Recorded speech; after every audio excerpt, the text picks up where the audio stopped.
tenemos a dos personas invitadas maravillosas, a Rocío, a Horacio, que además de que hoy van a compartirnos el trabajo que hacen, pues han estado aquí acompañándonos en todo el curso, también como asistentes. Son personas que justamente representan muy bien de esto que estamos hablando en este preámbulo, sobre la gran diversidad de conocimientos que tienen que estar incorporadas en la construcción de alternativas. Son personas muy formadas en el ámbito formal, académico, científico, pero también con una generación de conocimientos tremenda en el ámbito de sus propias comunidades, ¿no? Con la gente con la que se trabaja y se construye la transformación social y de los entornos próximos que nos van a compartir hoy. Y bueno, nada más para que se den una idea de la calidad de personas que tenemos el día de hoy aquí. Pues Rocío, aquí está con su cámara prendida, es una mujer mazahua que participó en la fundación de la Universidad Intercultural del Estado de México, en donde también es profesora investigadora, desde luego, y además, pues, que tiene una formación en biología, en ciencias, es doctora en ciencias agrícolas, con estancia postdoctoral en la Universidad de California en Berkeley, en el Laboratorio de Agroecología.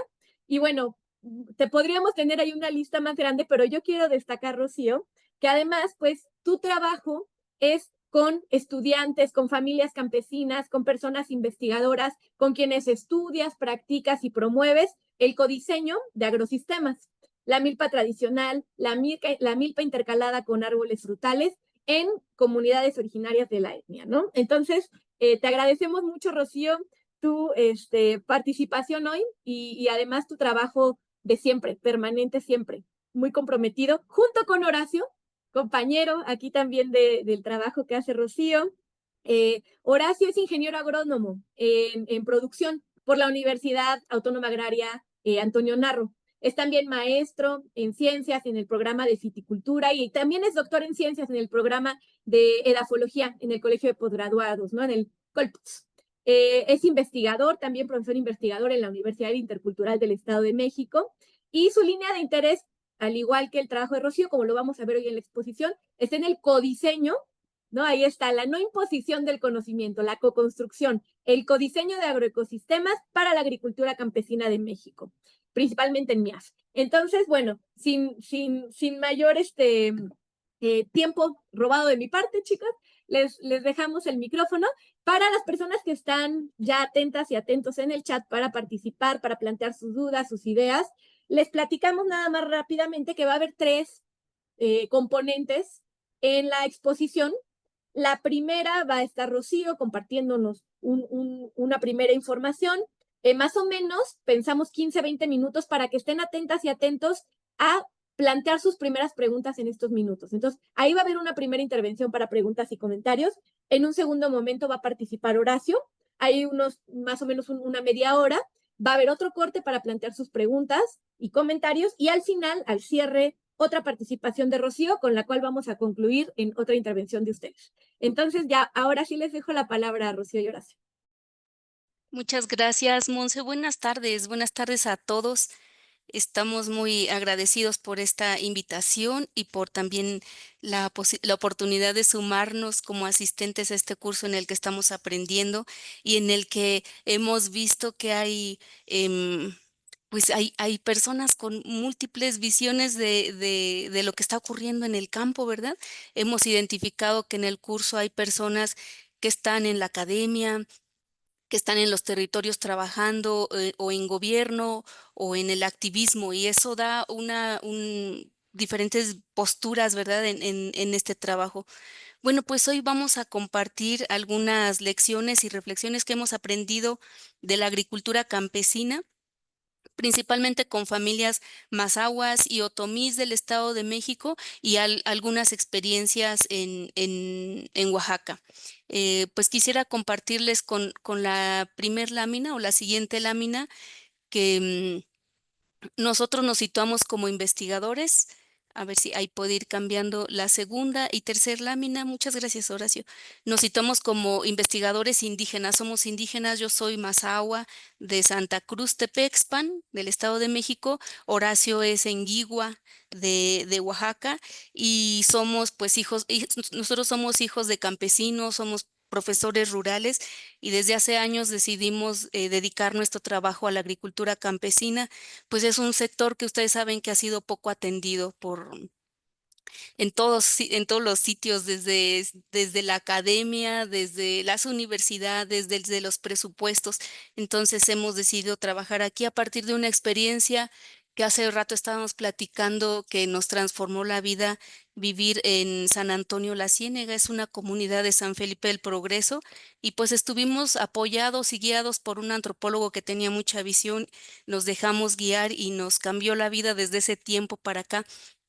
Esa siguiente lámina, la 3, ahí viene un collage de algunas de las cosas que hemos vivido en el campo en estos últimos años. Trabajamos desde la intercultural y pues nuestros alumnos son nuestros vecinos, son nuestros familiares también y trabajamos con nuestro pueblo para nuestro pueblo. Ahí hemos enfocado. En la siguiente lámina hay una nube de palabras desde donde partimos. Cada acto que hacemos, nuestras actividades cotidianas tienen una postura filosófica y política. Incluso no, el pensar que no la tenemos es también una postura política. Entonces nos posicionamos también desde la postura en favor de la vida, de la agricultura campesina, de la valoración de los saberes tradicionales, la producción colectiva del conocimiento y en este caso el diseño colectivo de los agrosistemas basado en desde luego, los saberes que tenemos, con lo que cuentan nuestras comunidades y los intereses, el tiempo que se vive. Algo que nos ha apoyado está en la siguiente lámina. em, Fíjense que pensaba desde mi postura de colonial que solo en Latinoamérica pensábamos en estas posturas filosóficas como ocurren en el sur. Y este diagrama que ven se llama MEP, lo propone María Tengó, de un centro de resiliencia de Estocolmo y dice que para procesos de construcción colectiva ocurren 5 etapas. Y ahí lo voy a comentar muy brevemente porque esto da pauta a lo que vamos a seguir platicando. Fíjense que cada uno de estos hilos que hacen el diagrama es un sistema de conocimiento, que significa que para cada acontecimiento en la realidad existen muchas posturas y hay actores. Y aquí viene algo en lo que tenemos a veces que trabajar o de construirnos, que es el de verdad respetar la diversidad y comprender que la postura y la visión del otro es tan importante como la mía. Entonces, en el primer paso se da la movilización, que es que se reconocen todos los actores que estamos trabajando sobre un tema, en este caso agricultura campesina, y entonces hay una traducción mutua de los sistemas de conocimiento. Es decir, la ciencia es un sistema de conocimiento, pero los saberes tradicionales son otro sistema. Y entonces, lo que nos decía el maestro Hernández X, que se llame como ciencia campesina, la verdad, en ese momento histórico entiendo que existía esa postura, pero después de comprender cómo funciona y cómo ha evolucionado el pensamiento humano, entiendo que tal vez no es necesario nombrarle ciencia campesina porque realmente no es una ciencia, no sigue el método científico. Sin embargo, lo que tendríamos que hacer es posicionar esos saberes tradicionales con su nombre, y en ese caso son saberes campesinos, que de pronto también la agroecología utiliza algunas o algunas de las estrategias campesinas, pero hay que reposicionar es tanto como el conflicto que hay si las ciencias sociales son ciencias o no. Entonces, cada sistema de conocimiento debe de estar posicionado en un plano horizontal, que significa que como personas tendríamos que entender que lo que opina uno y el otro es importante, ¿no? Pero hay un punto, ahí si notan en el diagrama hay un círculo que se ven varios círculos, algunos juntos y otros se reagrupan los sistemas de conocimiento y ocurren 3 cosas que han ocurrido también en este curso, que puede ocurrir cuando confrontamos ideas. El diálogo intercultural es conflicto también, pero no hay que huirle a eso. Puede ocurrir que haya una confrontación de ideas, divergencia o convergencia. Si nosotros quisiéramos anclarnos y pelear con alguien permanentemente, trabajaríamos con las divergencias, es decir, puntos de vista que nunca se van a unir, y si seguimos discutiendo sobre eso, tal vez nunca lleguemos a nada.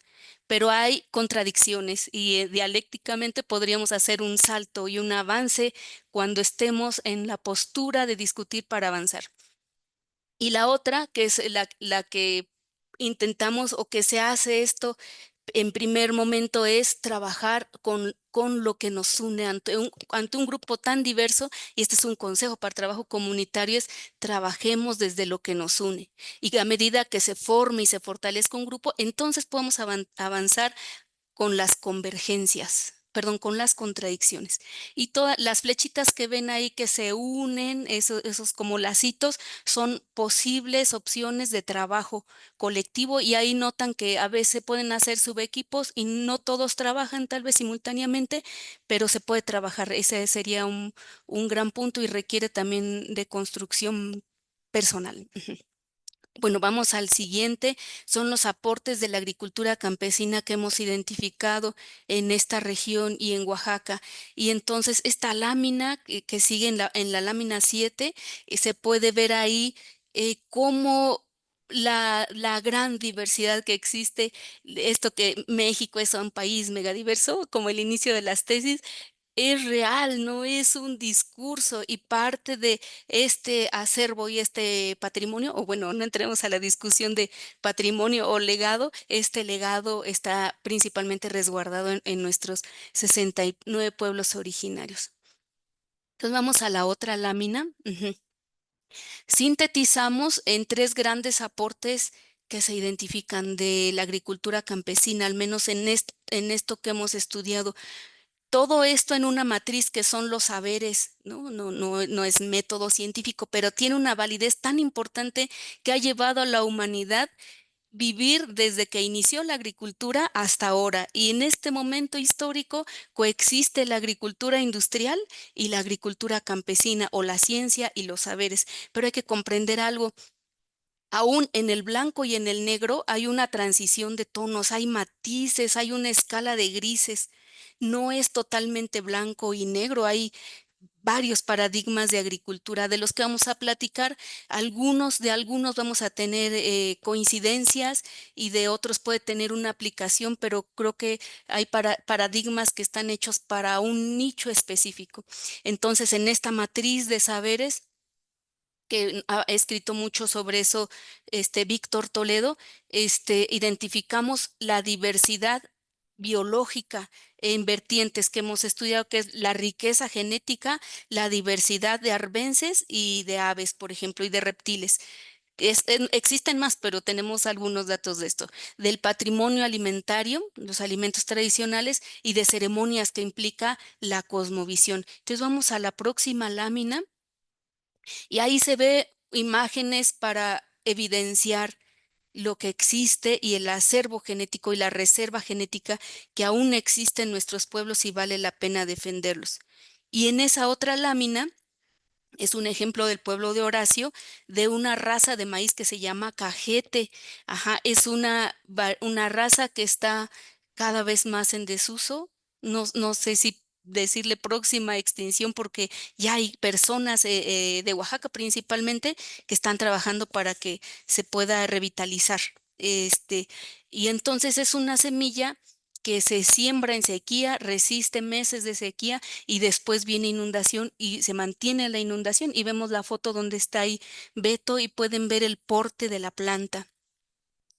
Fíjense que entonces esta diversidad que existe en México, que es diversidad del territorio y de las condiciones climáticas, hace nichos, y en esos nichos hay una riqueza biológica, y esa riqueza biológica dio en consecuencia la riqueza culinaria y cultural.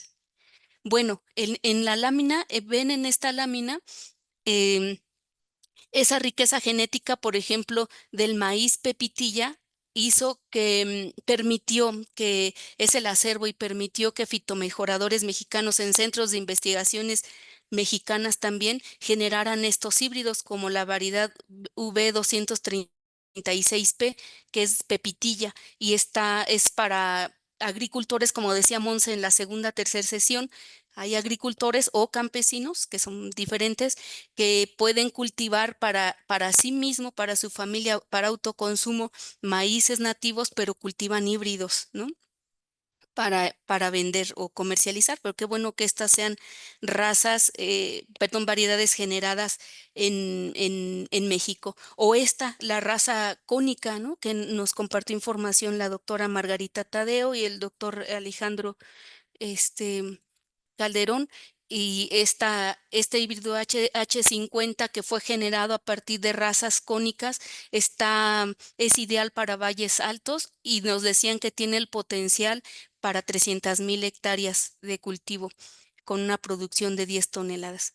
Hablando de esa riqueza, en la próxima lámina vamos a ver la diversidad de arbences que se han cuantificado aquí en la región, en las milpas mazahuas. Y entonces lo que ven es en ese gráfico por meses cómo va subiendo la diversidad. Ven un pico muy alto que está ahí por los meses de abril, mayo y después desciende, ¿verdad? Decae la diversidad y eso se debe al momento en que se hace el deshierve o pasa la primera escarda o la segunda escarda o en algunos casos aplican herbicidas. Y bueno, pues esa es la disminución, pero bueno, son muy compatibles los quelites que consumimos, más o menos 10 tipos de quelites, hasta 12 que consumimos aquí en la región. Y en la próxima lámina van a ver las morfoespecies, le decimos morfoespecies porque no tenemos la certeza que es tal especie, no se ha identificado taxonómicamente de cuántas identificamos en esta región en estos últimos años. Lo más que hemos identificado es en parcelas MIAF, hasta 43 especies que tienen usos rituales, ornamentales, forrajeros, alimenticios, medicinales, no sé si ya dije. Y como referencia, la cita de la doctora Heike Vibrans, que en el año 2001 había identificado por aquí cerca 74 especies. Parece que hay una disminución de la diversidad, no lo podemos asegurar, ¿verdad? Porque es otra comunidad, pero eso parece. Y el otro gráfico también es de la diversidad funcional de aves, lo que ha identificado nuestros ecólogos y que notan en las barritas, miren, es la riqueza y la abundancia. Y las barras más altas de abundancia se presentan en Gansda, que es una comunidad otomí de Acambay, y en Santa Rosa de Lima, que es el oro. Y esta diversidad pues se presenta de aves, de avistamientos, se ven, se ve más en sitios donde el entorno está más conservado alrededor de las parcelas. En parcelas como San Juan Coajomulco, que es donde vivimos, que no hay monte cercano, que está muy deteriorado también, y aún es agricultura campesina, pero hay mucho deterioro, la diversidad y la abundancia pues es baja. Bueno, ahí me van diciendo cómo voy con el tiempo, porque nos falta este último tema que es que hay del patrimonio alimentario y hay una lámina ahí muy sabrosa de los platillos que se generan con los maíces nativos, que no se puede a veces con los híbridos, por ejemplo, las amas de casa no quieren el totomostle para de los híbridos porque absorbe la manteca o deja seco los tamales y entonces pues al inicio de la siembra la mujer determina qué cantidad de maíz se va a sembrar de cada color o de cada raza. Y hay tres platillos, son entre de Oaxaca y de acá. Este que está arriba a la derecha, que es el atole agrio que se hace con maíz cónico morado. Está abajo a la izquierda, en la esquina, es el sendechó, es una bebida mazahua. Y a la derecha también en la esquina son tamales de esta región. Bueno, la que sigue es una lámina de las maravillas que cosechamos en el mes de julio en esta milpa y la próxima lámina es lo que encontró Laurita en San Juan Yautepec, que por cierto su pueblo en otomí se llama Ñandebodá, que es el cerro del maíz negro y entonces encontró que hay platillos de maíz y de milpa de la vida cotidiana, de fiesta, como los elotes y tamales, que ahora los comemos diarios, queremos en la calle, pero antes era solo para momentos de fiesta, y cocina de sobrevivencia, que pues, se puede comer en el campo o cuando no hay tantos. En la otra lámina también vemos un listado de platillos de San Pedro de los Metates. Ahí van a encontrar las referencias ahí al pie de la lámina, los platillos que se pueden hacer específicamente con algún color de maíz de las variedades que tiene la familia. Y en la próxima lámina van a ver cómo en San Nicolás, Guadalupe, que es una comunidad de San Felipe, se prepara esta bebida que está también por desaparecer, que es sendecho.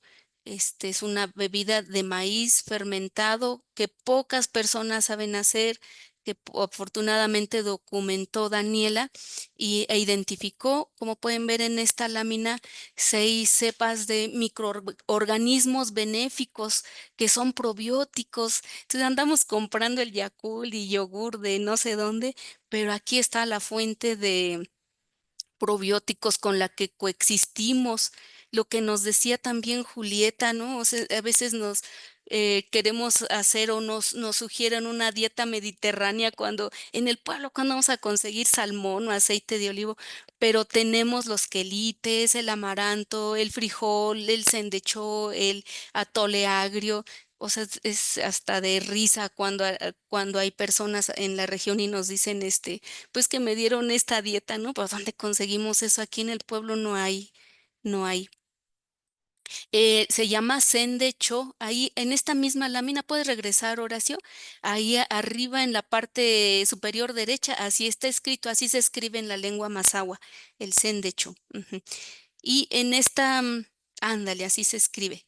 En esta lámina siguiente, pues entendemos también, hemos comprendido que la milpa es un espacio también de educación, un sistema alimentario, pero también existe el lado espiritual, el sentido de la vida, al momento en que los abuelos, como cuando a mi abuela le quitaron sus borreguitos y la milpa decayó mucho y no tardó mucho bueno, no se mantuvo mucho tiempo más viva. Así ocurre con muchos abuelitos. Mientras se sienten en la milpa útiles, pueden hacer, pueden dar consejo, están incluidos. Entonces, eh,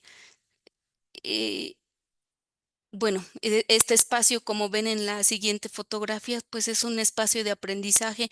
En la milpa, pues no requerimos un tutorial para hacer nixtamal o no necesitamos cómo se hace la escarda. Esto se hace en la praxis, en la práctica, donde se acercan los niños, que no hay que alejarlos del campo, ni dejar que se escuden bajo la idea de que son estudiantes universitarios y entonces no pueden entrar a la milpa, ¿no? Porque los papás para eso nos mandan a la universidad, ¿no? Para no tener una vida difícil como la de ellos, pero realmente en estos espacios está nuestra raíz y el futuro.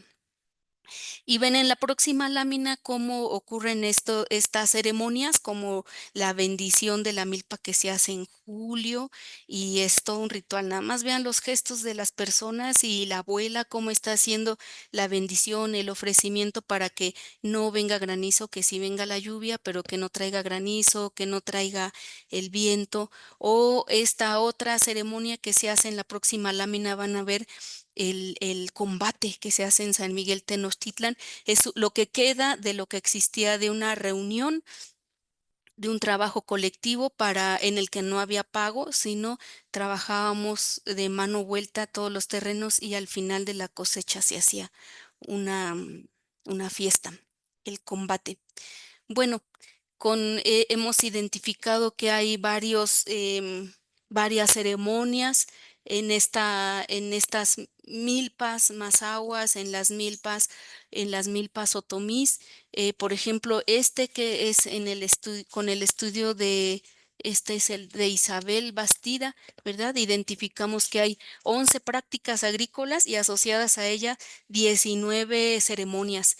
Y que si cambias de lámina, Horacio, por favor, en que es como una síntesis, podemos identificar que en estas prácticas agrícolas se guarda los saberes y los consejos para la conservación y el manejo de los recursos.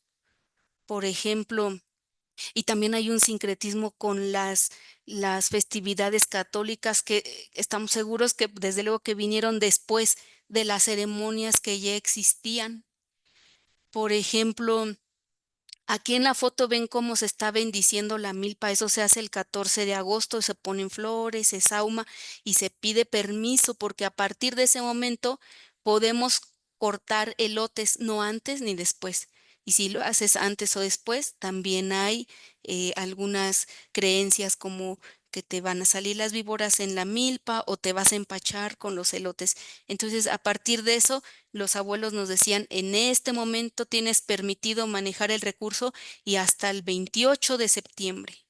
Después ya no. Entonces, así cada una de las ceremonias a las que están relacionadas con una actividad agrícola tienen pues reflexiones de los abuelos o consejos que nos indicaban cómo tendría que ser el manejo de la milpa. Ujú.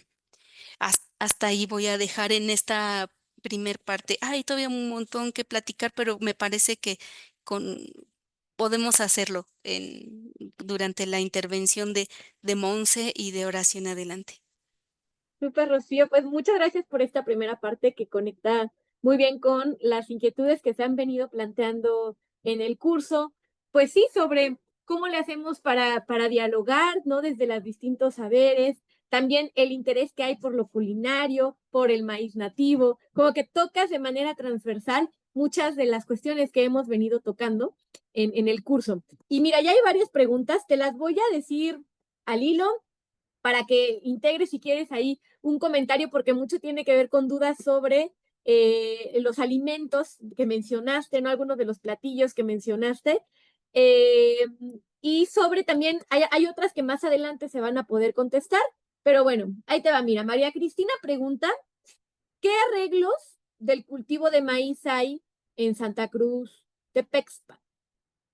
Dice Carmen, ¿qué alternativas ecológicas han utilizado para el control de tuzas y ratones? Esto lo vamos a ver más adelante, pero la tenemos presente, Carmen, en las estrategias que van a compartir Rocío y Horacio más adelante.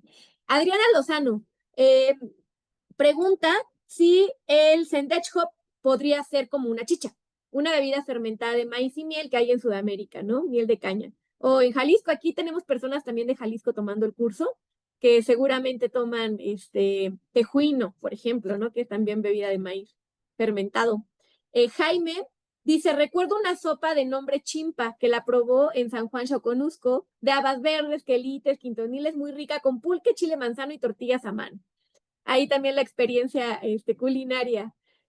Alfonso Esteban López pregunta si tiene la fiesta del combate un sentido iniciático. Ahí, a ver, Alfonso, no sé si Rocío ahí lo entiendes o quieres que le pidamos que... No, no, a ver si nos dice Sí, cómo que puedes aclarar iniciar. un poco ahí, Alfonso, por favor, ¿a qué te refieres con sentido iniciático? María Cristina pregunta si tiene registro de cómo se prepara el nixtamal de acuerdo al tipo de maíz. A lo mejor ahí hay ciertas variaciones de acuerdo con el grano, la textura, la dureza, ¿no? Irene Salvador dice que ¿a qué te refieres con florear la milpa? ¿Por qué se realiza?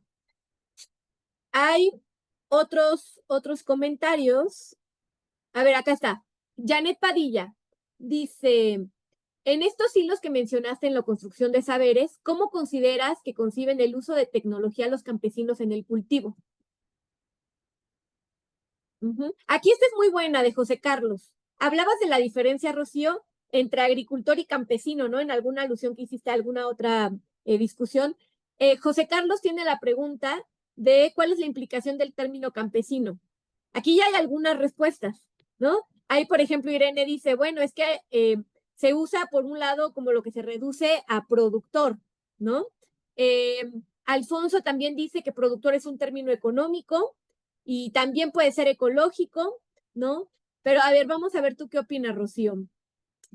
Y bueno, voy a leer algunos comentarios también para poder continuar. Ahí, Carlos, el número de razas, también Ujú. ahí lo mencionó Rocío, en la región, pero dice en el Estado de México. A ver si tienes Ujú. ahí, Rocío, si no lo Sí, buscamos. Y bueno, te sí, ujú, antes de que comentes, porque hay, por ejemplo, Alfonso Esteban planteaba que en esta ponencia difería en cuanto a que frente al escenario del cambio climático, la agricultura comercial también depende de la diversidad genética, puesto que la agricultura industrial depende de esa diversidad genética y por tanto al perderse, queda sin sí, juego la supervivencia. Yo creo que tú lo que planteabas al poner el ejemplo de la raza Pepitilla, icónico, y cómo han sido la base de la producción de híbridos, sí, sí, sí, precisamente esa importancia que tienen. sí, sí, sí, No hay sí, híbridos, es hasta contradictorio defender los híbridos sin defender los nativos. Pero bueno, te dejo la palabra, Rocío. sí, ese era, creo que no lo expliqué bien, pero en realidad los híbridos dependen de la riqueza de los nativos. En esta región, no sé todo el estado, pero están los mapas de la Conavio. Está el cónico, elote es cónico, chalqueño, cacahuacintle, y está en recuperación. Hay unos coleguitas trabajando, Alma Lili Cárdenas está trabajando la recuperación del maíz palomero, que era de aquí, el reventador toluqueño. Ujú. Sí, sobre la agricultura campesina, eh, mm, sí, creo que lo que han dicho en el chat estoy de acuerdo. Pero sí, miren, según la vía campesina, adapté un poco este concepto, pero es de la vía campesina del 2009. Una persona campesina es un hombre, una mujer que tiene relación directa y especial con la tierra y la naturaleza. Desarrolla sistemas alimentarios. Ajá, no productivos, alimentarios, para autoconsumo principalmente. Trabajan la tierra por sí mismo, dependen del trabajo en familia y otras formas pequeñas en escala de organización. Están tradicionalmente integrados a comunidades locales o indígenas. El campesinado es una forma de vida, o sea, es una filosofía de vida también. Eso podría complementar de la agricultura. La gente está muy ávida de tecnología y no la hay, o sea, qué desafortunado, pero los desarrollos tecnológicos están hechos para la agricultura industrial, pero poco se piensa en estos espacios y creo que es lo que va a comentar Horacio. Ahorita yo no voy a hablar más de eso. Sobre el tema de florear la milpa, es uno de los rituales que se hace. En algunas comunidades empieza el 13 de agosto. Entonces se le llevan flores del jardín a la milpa. A veces no les gusta del campo porque con ellas coexisten, ¿no? Tienes que llevarle algo especial. Las escrinas se florean o vas al monte ahorita, ¿me puedes decir, Horacio, me recordar el nombre de la planta moradita?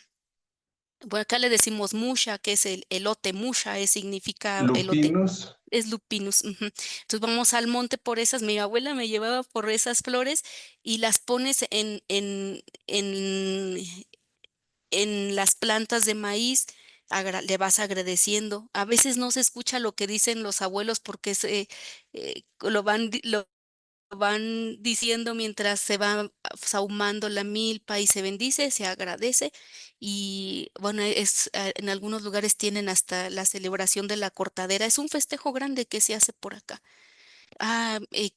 Cristina, no hemos documentado las variantes de nixtamal, las tenemos presentes, ¿no?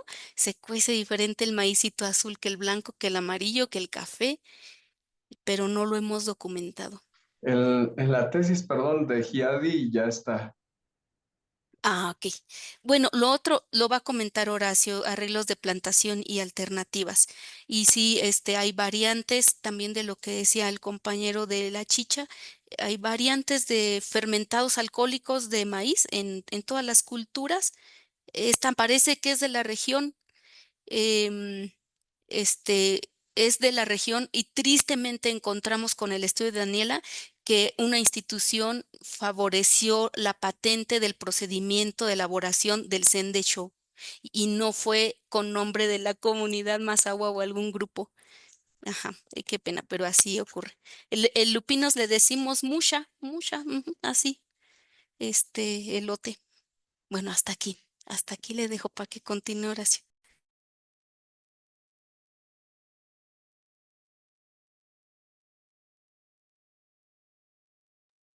Venga, ahora hacia adelante. A ver, voy a ver cómo se escucha. Si tengo problemas de señal, voy a quitar mi cámara. Te ¿Sale? escuchamos perfecto. Muy bien. Bueno, como Rocío ya lo ha comentado, no todo, aquí aparece una línea, no sé cómo se... ¿Ustedes la ven? Sí, es una línea roja, seguramente abrió o tuvo Rocío el editor y le pusieron ahí un rayoncito, pero no te preocupes, o sea, igual iba a estar ahí, pero no es molesto. Ajá, ok. Entonces, lo que decía Rocío es que, pues, no todo es bueno o malo en la agricultura campesina, no todo es bueno o es malo. Y a mí, pues, Rocío creo que mencionó las cosas buenas y pues a mí me tocan dar las noticias malas, ¿no? Y más que nada los quiero invitar en una forma de reflexión. Si realmente la agricultura campesina puede enfrentar este acometido que le llamamos la soberanía alimentaria. Y aquí le pongo unos datos, ¿no? Unos datos que aunque son del censo del 2007, pero esto se ha agravado, en realidad no ha mejorado, pero la agricultura campesina, que son la mayoría, si se dan cuenta, una de las razones por las cuales trabajamos para la agricultura campesina es que si se dan cuenta, aquí está, casi el 70% de las unidades de producción son menores a 5 hectáreas. Son muchos campesinos y el resto son productores de los argumentos de la diferenciación entre el concepto de campesinos y productores. Y desafortunadamente los campesinos solo tienen, dependiendo en qué rango queremos tomar, pero pueden tener del 8 al 14% de la superficie que se cultiva en México. Entonces, es muy poca superficie y desafortunadamente esas tierras son tierras marginales. ¿Eso qué quiere decir?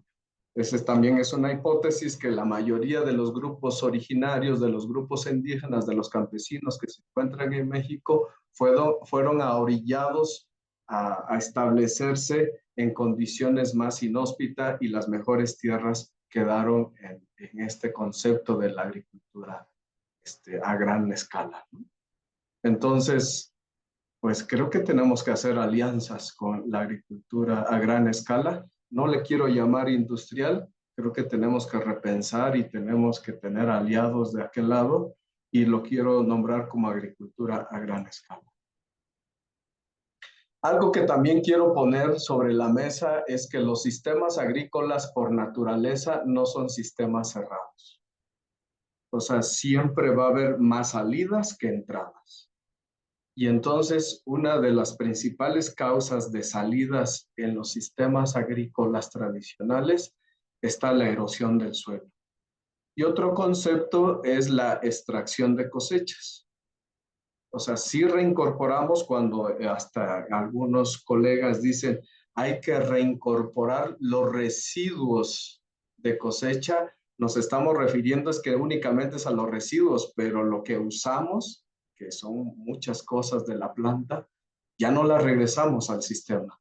Entonces, en realidad es un sistema no cerrado y que por lo general siempre tiende a tener más salidas que entradas, ¿no? Si hay entradas, por ejemplo, la fijación de nitrógeno por la actividad biológica, ahí hay entradas, pero por lo general hay más salidas. Si hacemos reincorporación de residuos de cosecha o de estiércoles, es una forma de regresar lo poquito que salió, pero no en la misma proporción. Siempre hubo un desbalance y el sistema, eso es normal. O sea, no tendríamos por qué aspirar a que sea balanceado, sino más bien cómo enfrentamos estos detalles, ¿no? Y lo que se ha medido, nuestros profesores, el doctor José Isabel Cortés y el doctor Antonio Turrent, por ejemplo, ellos midieron que bajo un manejo tradicional en los Tuxtlas, Veracruz, se pierden por cada kilogramo de maíz producido, se pierden 35.5 kilogramos de suelo al año. Y esta es una suposición, eso lo podemos llevar a cada condición y seguramente va a haber variaciones de esta cantidad, pero bajo estas condiciones, suponiendo que hay un rendimiento de 1.500 kilogramos por hectárea, eso equivale que se pierden al año 53.2 toneladas de suelo por hectárea en un año. Y esas son salidas del sistema. ¿Y eso qué implica? Por ejemplo, otro dato que hicieron aquí unos colegas, el doctor Juan Pablo Torres Zambrano, por ejemplo, con su trabajo de doctorado, él hizo una caracterización física y química del suelo y él, dentro de lo que llegó a describir de estos suelos en ladera, que son de parcelas campesinas ahí en la Sierra Norte de Oaxaca, es que los contenidos de potasio y fósforo están en cantidades trazas. O sea, ¿eso qué quiere decir? Que son cantidades microscópicas mínimas que no alcanzarían a satisfacer las necesidades que necesitan los cultivos. Y bueno, no se diga de calcio y magnesio, que digamos están en cantidades también muy bajas. Y fíjense que otro cálculo que hicimos aquí en la región Mazahua, en los suelos andosoles, específicamente en la comunidad de Jaltepec, es del municipio de San José del Rincón, Estado de México, se estimó que se pierde 1 centímetro de grosor del suelo y eso equivale a una pérdida de 62.5 toneladas de suelo por hectárea al año. Y vean, esta fotografía me gusta mucho porque ayuda a ilustrar, justo es una roca que no se pudo sacar de una parcela de cultivo, pero esto refleja cómo se ha perdido el suelo a través del tiempo. Y esto nos ayuda a explicar cómo se han perdido al menos 50 centímetros y en los 50 años se han perdido en una hectárea 3.125 toneladas de suelo. Entonces, ante estas condiciones se enfrenta la agricultura campesina. Entonces, por ejemplo, nos mencionaba Marco que decía hace 40, 50 años tal vez no se usaban fertilizantes. Y tal vez no, porque la fertilidad del suelo era mucho mejor hace 50 años, pero año con año se va deteriorando. Y ese es el problema de la agricultura en ladera cuando no está protegida contra la erosión, que creo que es la principal causa de deterioro de los suelos en ladera de la agricultura campesina. Y otro aspecto también que quiero mencionar es que pues cómo le hacemos frente a esta cuestión de la nutrición vegetal en estas condiciones. Y un problema es que hemos satanizado a los fertilizantes minerales. Y fíjese que los fertilizantes minerales, la condición de estos fertilizantes justo es que los elementos, los 14 elementos minerales que necesita la planta, los contienen estos fertilizantes minerales y justo la planta absorbe estos minerales de forma iónica y en estado mineral. Entonces, y aquí creo que la principal tarea es que hagamos investigación para identificar las dosis agronómicas y eso quiere decir que son las dosis que necesita nuestra planta cultivada con respecto a las condiciones edafoclimáticas de cada región. Y vean acá, este es un artículo que publicó en la jornada el doctor Antonio Turrent y él algo de lo que nos muestra es que uno de los experimentos más prolongados que ha habido a través de la historia, imagínense, es un experimento en Inglaterra de 140 años con cultivo de trigo, con las mismas dosis de fertilización de NPK, con y sin corrección de pH, dice con y sin rotación del suelo, con y sin incorporación de estiércol. Y ese mismo experimento 20 años después, en Estados Unidos, se mantuvo ese mismo experimento. Y fíjense que lo que se ha encontrado después de 140 años de experimentación es que cuando se encuentran las dosis agronómicas, no hay evidencia que los fertilizantes sean una causa de degradación del suelo a largo plazo. Más bien son necesarias y es insuficiente y tendríamos que estar justo trabajando en eso.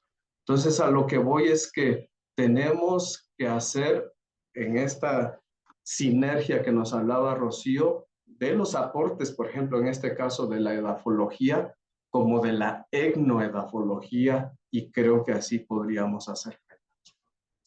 Entonces, otros detalles que tiene la agricultura campesina que son muy grandes es que tienden a estar en monocultivo, usan los plaguicidas que la agricultura industrial oferta en el mercado, ya hablamos de la erosión, y las plagas que recientemente están cambiando mucho. Al menos aquí en la región tenemos dos plagas bíblicas, ¿no? Que es el chapulín y el frailecillo, que es el macrodactylus. Entonces tenemos problemas graves con ellos. Y en la cuestión social, esta imagen quisiera que la vieran así rápidamente, pero la migración no es lo mismo la población de hace unas décadas a las de ahora, y la gente se va, la gente que está en edad productiva se va, y la que se queda son las gentes mayores, las mujeres, como ustedes pueden ver en esta lámina. O como en esta, vean, aquí están los abuelitos y los nietos que se quedan a cuidar a los nietos, y los que están en edad productiva se van a las grandes ciudades. Y hoy en día el 79% de la población vive en las ciudades y el 21% vivimos en las comunidades. ¿Cómo podemos hacer frente ante eso? Tenemos que estimar esa situación. Y entonces eso nos trae como consecuencia que hay bajos rendimientos, no hay seguridad alimentaria, al menos lo que hemos documentado aquí en la región, y no hay una mecanización adecuada para la agricultura campesina. Mire, vean esta foto, por ejemplo, aquí está doña Isabel, que es viuda, tiene 60 años y ella trabaja el caballo, ella con el caballo trabaja su milpa, le gusta mucho la milpa, pero ella lo hace no por gusto a nosotros. Nosotros soñamos que hubiera una maquinaria adecuada donde doña Isabel pueda trabajar con una maquinaria adecuada sin utilizar tanta fuerza y sin ponerse en riesgo y sin ocupar mucho tiempo de su trabajo, de toda la carga que ya tiene en el campo. Y este es otro ejemplo. Vean, aquí rápidamente lo que quiero mencionarles con este trabajo de Isabel es que se documentaron 4 milpas tradicionales, donde justo hay la diversidad de la que nos habló Rocío y esa riqueza cultural. Y estos son los rendimientos que ellos tienen por hectárea de maíz, pero la superficie con la que cuentan es esta. O sea, si esta persona, estas personas de esta milpa tiene 1,193 metros cuadrados, una hectárea tiene 10,000 metros cuadrados. Si ella tuviera, esta familia tuviera una hectárea, tuviera un rendimiento de 5.08. Pero con la superficie que tiene y son 3 integrantes de su comunidad, ellos sí logran tener el índice de seguridad alimentaria humana, asumiendo que cada persona a nivel promedio en México consume 110 kilogramos de maíz para alimentación humana.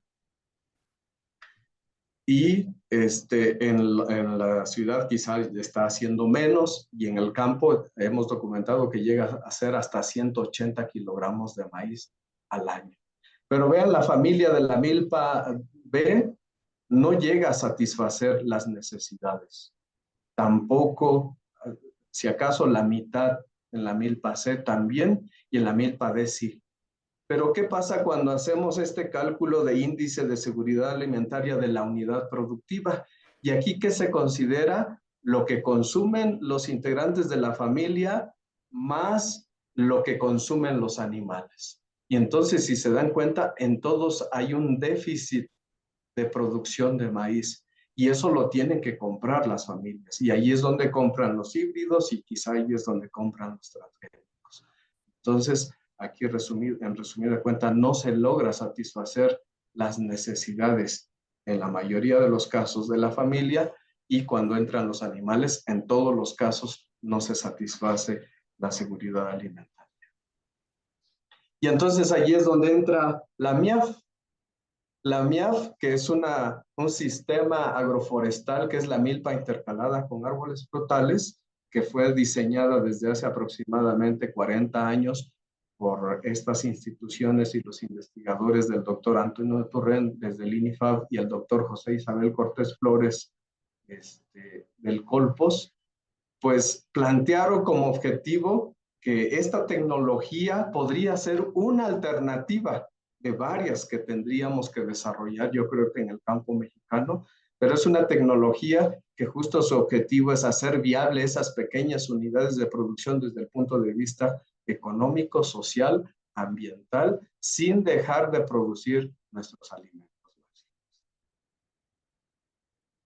Y lo que se propuso desde un inicio es que este sistema, que es la milpa, que es un sistema en franjas, si se dan cuenta aquí hay una franja de milpa, una franja que ocupa los árboles frutales y otra vez una franja.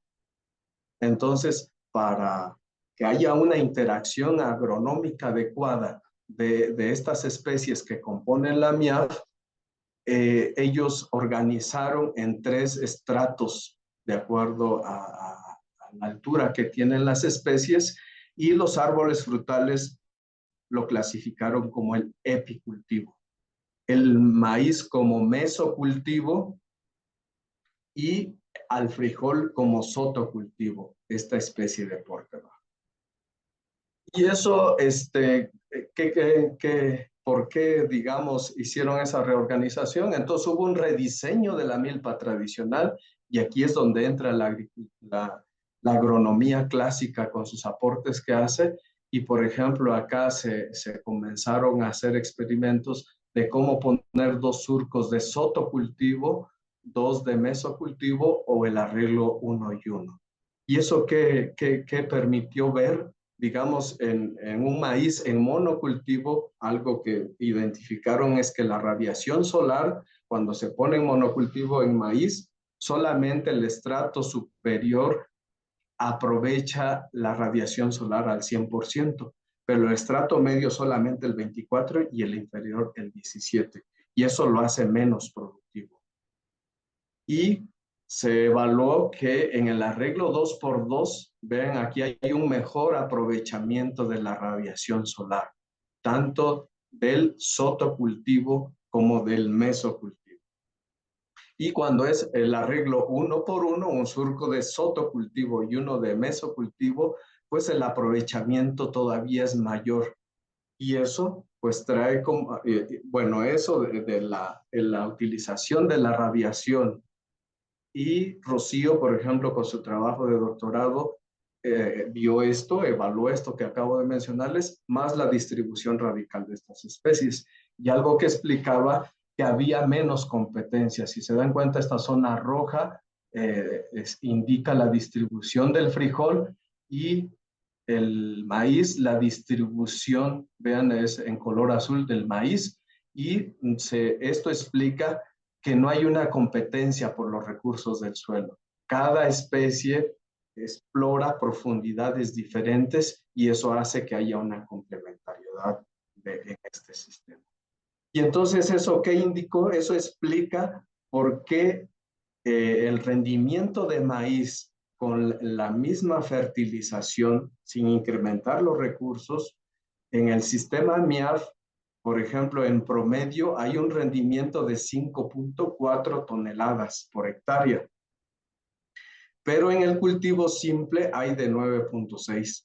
Pero algo aquí que quiero aclarar es que en el caso del maíz solamente ocupa una tercera parte de la superficie. Estos 9.6 es de la hectárea total, porque todo es monocultivo, pero el 5.4 sería solamente una tercera parte de la superficie. Estamos hablando de 3.333 metros cuadrados. Y entonces, pues hay un mejor comportamiento del maíz en el sistema MIAF, y la explicación es lo que les acabo de decir. Y lo mismo sucede con el frijol. Si se dan cuenta, aquí sería 0.8 por 3, 8 por 3, 24, 2.4 toneladas, si lo queremos comparar con los dos en el cultivo simple.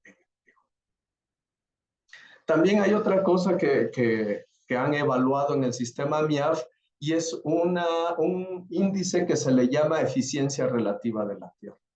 Y entonces lo que se ha explicado que hay un mejor aprovechamiento del uso de la tierra. Aquí hay un ejemplo, por ejemplo, de maíz.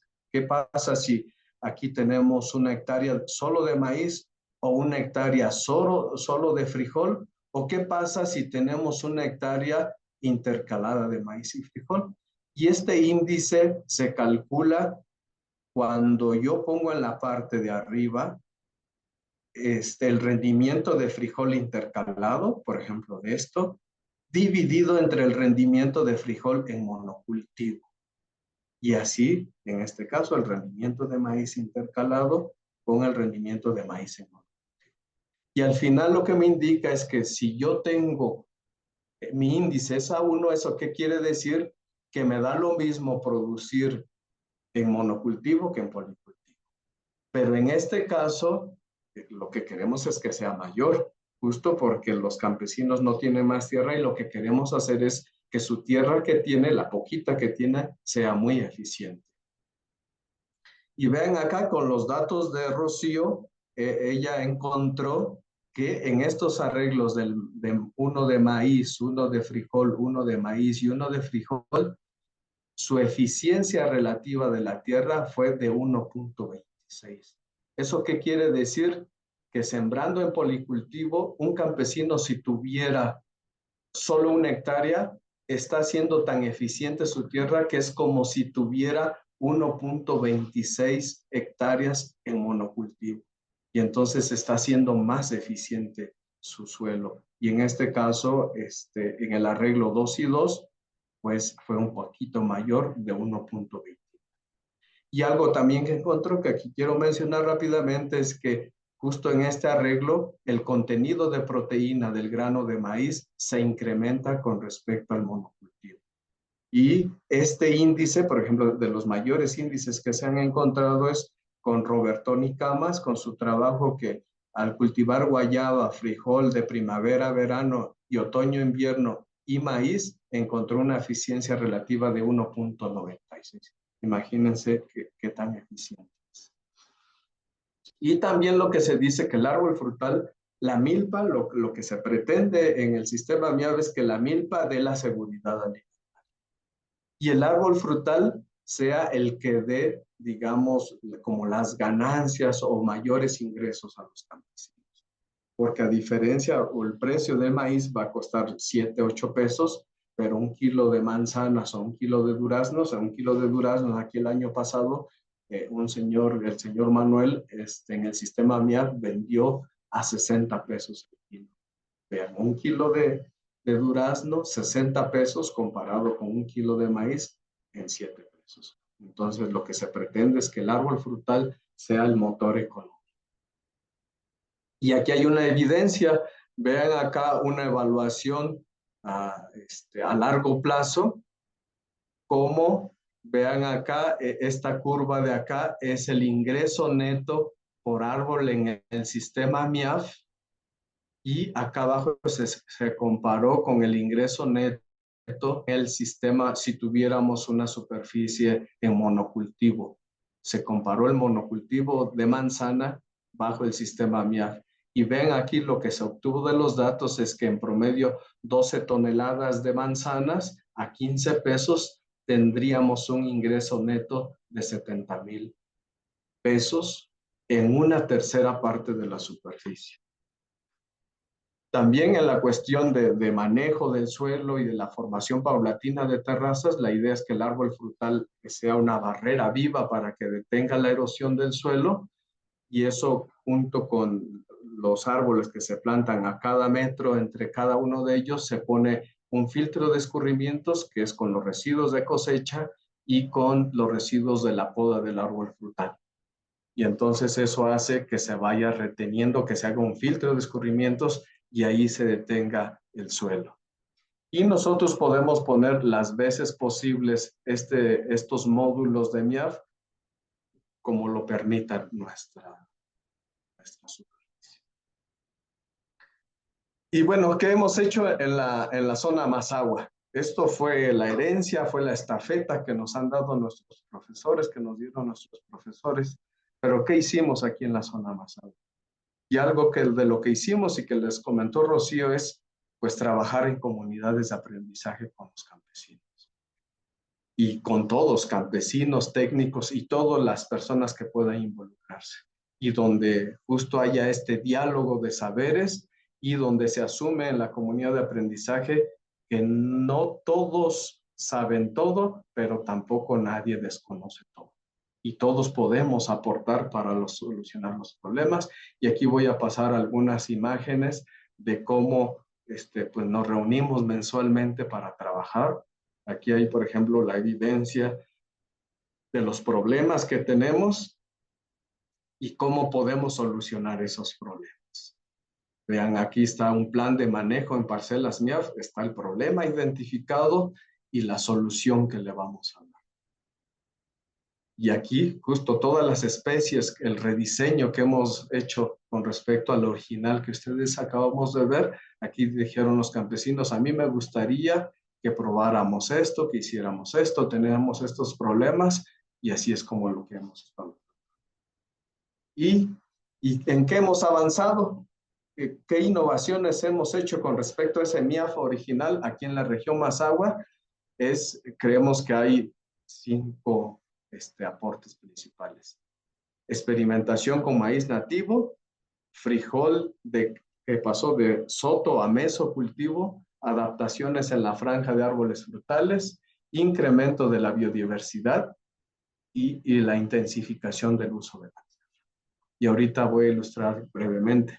Otra cosa también que hemos hecho es que dijimos, solamente podemos evaluar a estos sistemas desde un punto de vista economicista, podemos evaluarlo desde otro punto de vista.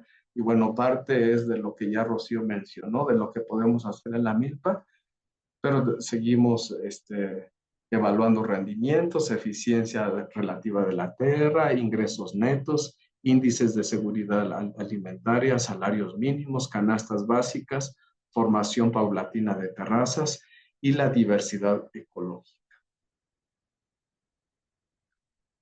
Y bueno, ¿qué es lo que hemos encontrado en este caso?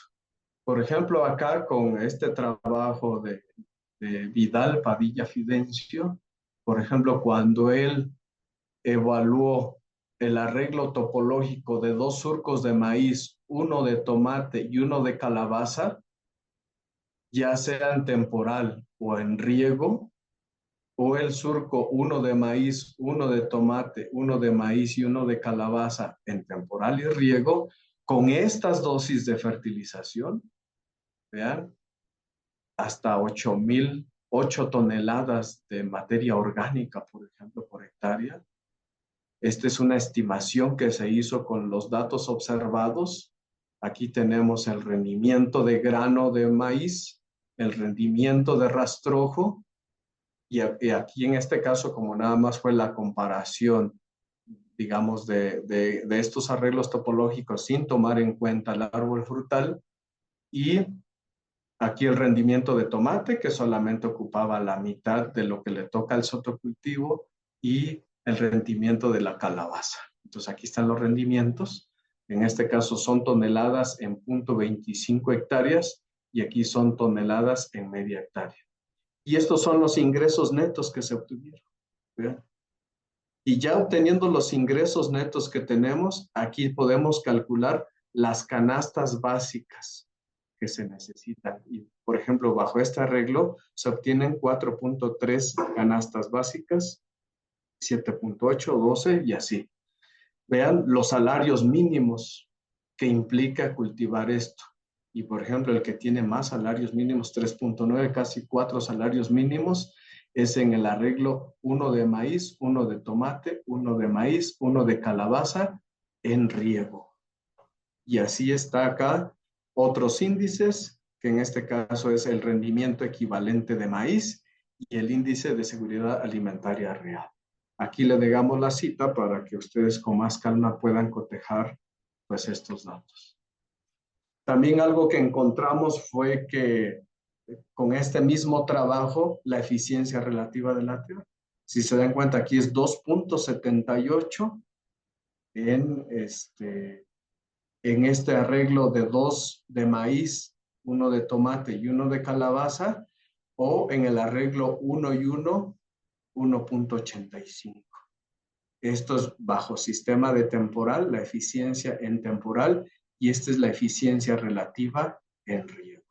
También ahí les dejo esa lámina, pueden tomar captura de pantalla y después analizarlo con más calma con la cita que ahí se encuentra. También toda esta información se encuentra, me parece que ya Rocío también se lo proporcionó a Malin para que esté disponible para ustedes. Todo esto, por ejemplo, en este libro que llamamos Adaptación de especies anuales en clima templado en la. También esto que decíamos del frijol de soto a mesocultivo, si recuerdan en lo que estábamos platicando, originalmente, como nuestros maestros propusieron, fue que este frijol que era de mata funcionaba como sotocultivo y el maíz por sí solito era el mesocultivo. Pero ¿qué hicimos acá? Dijimos, no tenemos maíces, frijoles de mata. Los frijoles que tenemos son los de guía. Y aquí lo que observamos en la figura es que este frijol es el famoso bayocote, que es Phaseolus coccineus.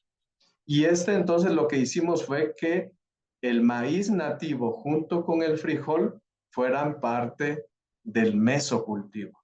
Y entonces incorporamos, ya con la aportación que vimos de Vidal, la calabaza de mata y el frijol, el tomate de cáscara. Ambas especies funcionan como sotocultivo. Y la foto que vemos aquí es en el arreglo 2x2. O también en el arreglo 1x1. Y lo que hicimos, lo que evaluamos, lo que reflexionamos fue que regresamos al aporte que hicieron los campesinos en esta asociación de maíz y frijol. ¿Qué adaptaciones se hicieron en la franja de los árboles frutales? Entonces, por ejemplo, también en la franja de los árboles frutales, nuestros maestros nada más habían evaluado solamente una especie.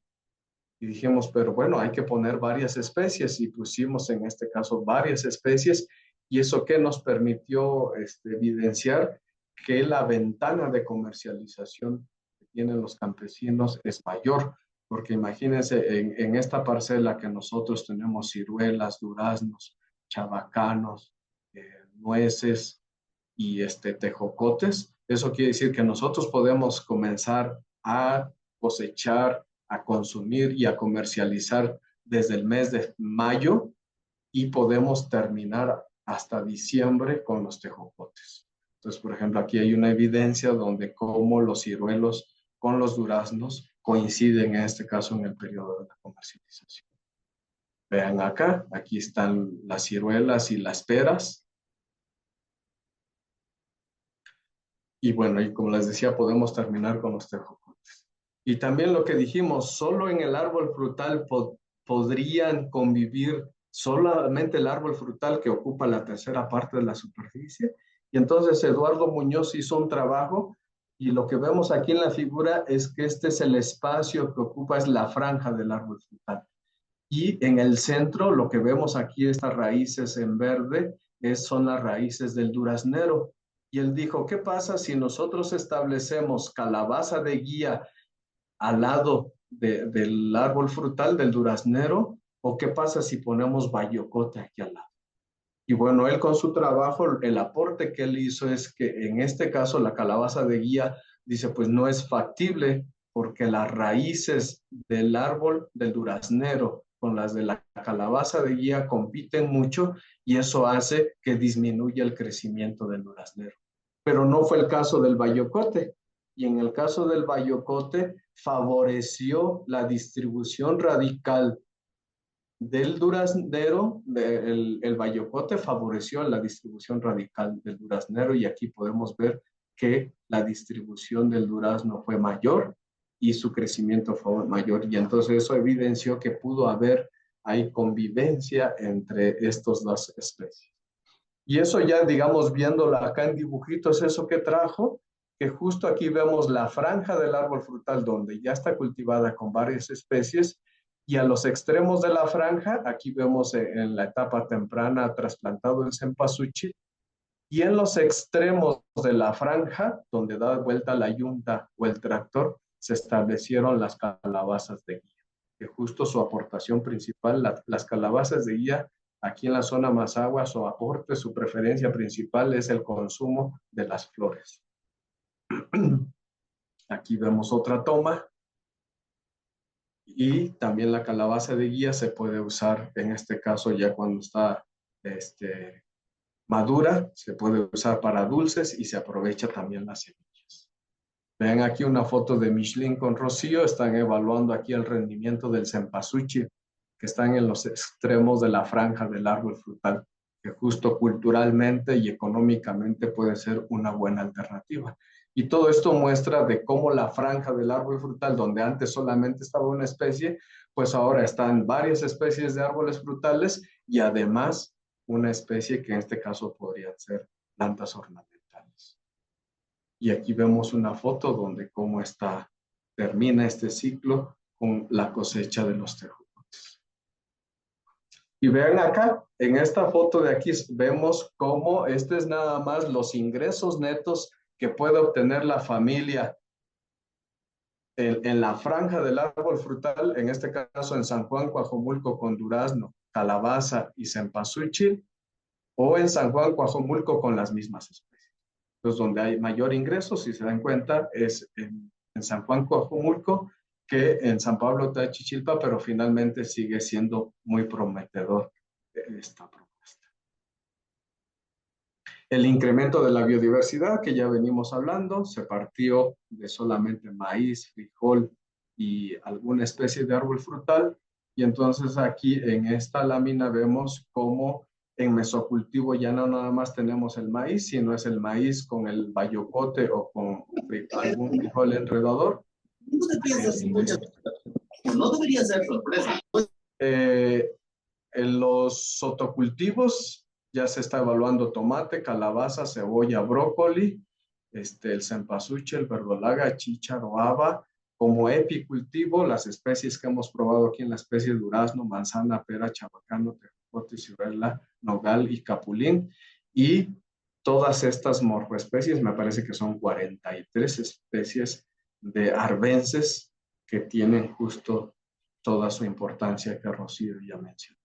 Y bueno, aquí vemos algunas imágenes de esto, de aquí de Montserrat con sus papás, con la cosecha de la calabaza de mata con el tomate.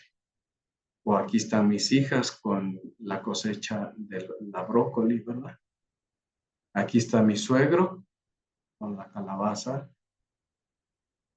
y las flores. Y aquí hay varias imágenes que tenemos un grupo de WhatsApp y cómo nos envían de cómo van avanzando en cada una de sus parcelas. Aquí ya hablamos de cómo en el sistema MIAF, por ejemplo, aquí en el 2019 se evaluó que habían 23 especies y después de cultivarse esa parcela sin herbicidas, porque en MIAF no usamos ni herbicidas convencionales ni alternativos, simplemente no usamos herbicidas. Se incrementaron 20 especies por el hecho de ya no cultivar, por cultivar en policultivo y sin usar herbicidas. Y bueno, lo que decíamos, es lo que se ha encontrado en MIAF, que estas especies arbences tienen una importancia alimenticia, forrajera, ornamental, medicinal y algunos otros usos que todavía no hemos podido explicar.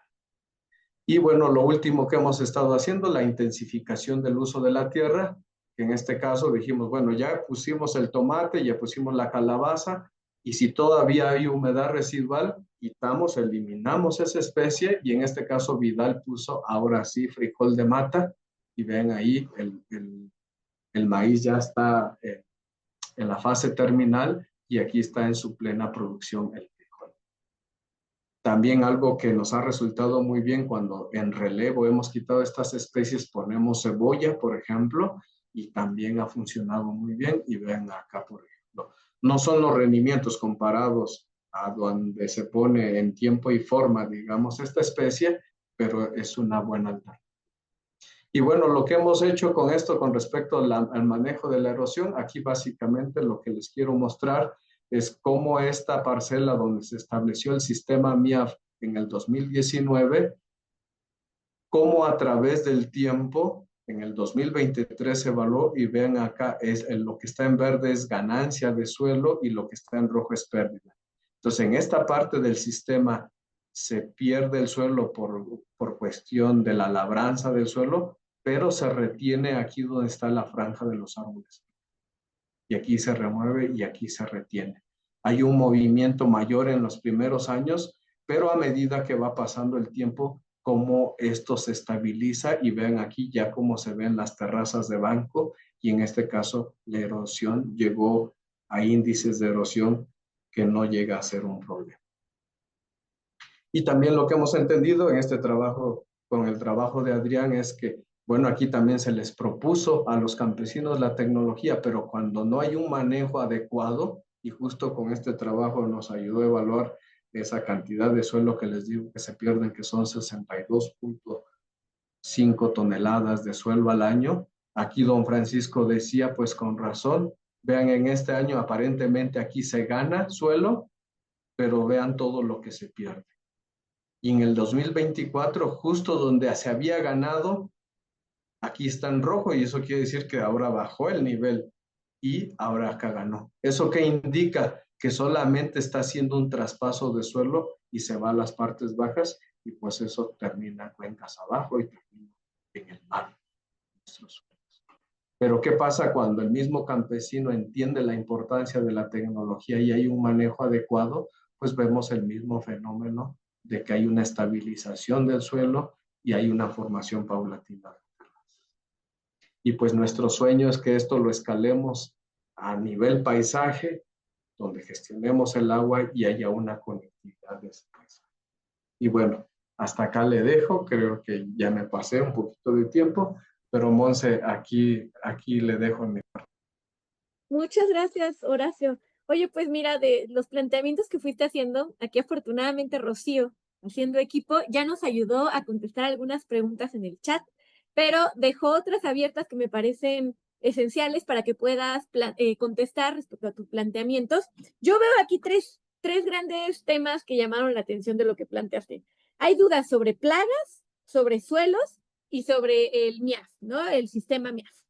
Entonces, te voy a plantear el conjunto de comentarios y preguntas de cada uno de estos componentes, más otro por ahí salteadito que Rocío ya también ayudó a contestar, pero me parece que estaría bueno ampliar sobre la comercialización. Entonces, ahí te va primero. Por acá preguntan, dice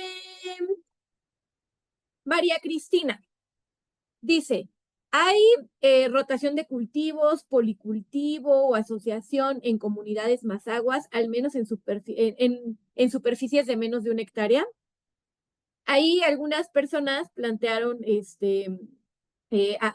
algunas otras dudas también sobre qué hacer con el control de las plagas. Claudia Gaona dice que en la zona oriente del Estado de México, la región de los volcanes, tienen una plaga de chapulines. Y tú también comentabas, ¿no? Entonces, pregunta si tienen algún control biológico para atender este tema. Dice María Concepción, opina, bueno, plagas, pregunta, dice, o poblaciones de insectos que elevan su reproducción por algún desbalance agroecológico. Francisca Martínez dice, ¿qué alternativas han implementado para la población, no solo de chapulín, sino también del fraile? Luego mencionaba una preocupación por el tema de los suelos. Juan Touchlip pregunta, ¿qué tanto es eficiente el MIAF en lugares con suelos pobres en nutrientes? Patricia Beas pregunta si realizaron análisis de suelo. Ponías ahí el ejemplo de la piedra, ¿no? Como un primer indicador muy visible, pero bueno, hay otros indicadores. Dice, ¿cómo lo lograron? ¿Fueron los campesinos quienes pagaron sus análisis o los técnicos apoyaron en esto? El profesor Andrés Fierro plantea un comentario, dice, comentario científico con todo respeto, esta técnica MIAF se utiliza el indicador que mencionaste, Horacio, de eficiencia relativa de la tierra, el ERT, que tú planteabas que este indicador tenía rendimiento, contenido de proteína, ¿no? Y como elementos medibles. Y menciona el profesor Andrés Fierro, es un indicador engañoso, porque la eficiencia relativa de la tierra es obsoleto dado que distorsiona la realidad agronómica. Dice que, bueno, ese es un punto de vista personal, que responde más a intereses ideológicos que científicos, pero bueno, esto lo respalda planteando que la agronomía moderna requiere métricas que consideren 3 indicadores: ocupación espacial real, dinámica temporal de cultivos y valor económico diferencial. Me parece que este comentario abre también la discusión respecto de lo que planteabas en las siguientes láminas respecto a que los indicadores que plantean ustedes no se reducen a un punto de vista economicista, ¿no? Hablaban, por ejemplo, de las especies de arbences con diversos usos a los que dan lugar las prácticas que llevan, también los salarios, las canastas básicas, la diversidad ecológica funcional, taxonómica, ¿no? Pero me parece que ahí hay una discusión muy importante respecto de cómo medimos nuestras prácticas, sus resultados, ¿no? Y con base en qué criterios. Para esto también dice Héctor Gallardo que el sistema MIAS en el sureste del país no está tan delineadamente distribuido. Dice, pero de igual forma se da la combinación de plantas en diversas alturas, distancias, que proporcionan diversos aprovechamientos de los recursos. Dice, este sistema es la milpa maya en Chiapas y la península de Yucatán. Y de ahí hay otras preguntas del MIAF. Por ejemplo, dice que si tú ves diferencias sociales, culturales o técnicas entre MIAF y la milpa mesoamericana, ¿no? Hablando de las milpas, ahora que hablan de la milpa maya, bueno, la milpa mesoamericana, ¿en qué se parece al MIAF? Y aquí otra preguntitas más técnicas. Pregunta Janet y Daniel Hernández que qué árboles frutales se pueden usar para el MIAF. Ahí ya hay alguna respuesta. Rocío nos ayudó, ¿no? Dice que allá se usa por el clima templado el durazno, el tejocote, la pera, la ciruela, chabacano, el nogal, pero que en algunas comunidades se usan otras especies, ¿no? También María Concepción dice que varía dependiendo del tipo de clima, que en Veracruz a veces usan cítricos, ¿no? Entonces, bueno, esa pregunta. Y pasando al tema de, ya tenemos plagas, suelos y MIAF, comercialización. Ahí Rocío también ayudó porque preguntaba Sandra, ¿cuáles son los canales de comercialización de las cosechas? Ahí planteaba Rocío que está la venta local, ¿no? Se van rancheando, en el pueblo también se acaba, ¿no?